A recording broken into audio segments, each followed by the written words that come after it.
Assalamualaikum warahmatullahi wabarakatuh. Air hujan yang telah dibacakan ayat Al-Quran ternyata dapat menjadi wasilah untuk menyembuhkan segala macam penyakit, baik medis maupun non-medis. Hal ini berdasarkan hadis Rasulullah Shallallahu Alaihi Wasallam langsung dari malaikat Jibril. Keterangan ini terdapat dalam kitab An-Nawadir karya Syekh Syihabuddin Al-Qalyubi. Berikut teks lengkapnya.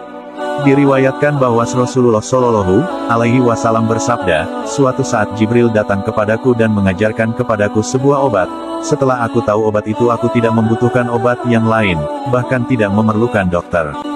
Setelah mendengar perkataan Rasulullah Shallallahu Alaihi Wasallam tersebut, Abu Bakar, Umar, Utsman, dan sahabat Ali radhiyallahu anhu bertanya, apa obat tersebut wahai Rasulullah?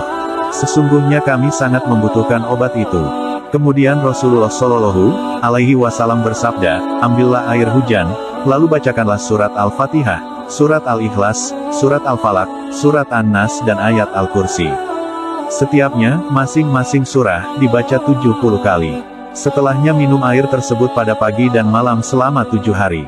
Demi zat Allah Subhanahu wa Ta'ala yang telah mengutusku sebagai Nabi, sesungguhnya malaikat Jibril telah berkata, barang siapa yang meminum air tadi, maka Allah Subhanahu wa Ta'ala akan menghilangkan segala penyakit yang ada dalam tubuhnya dan menyembuhkan dari segala rasa sakit.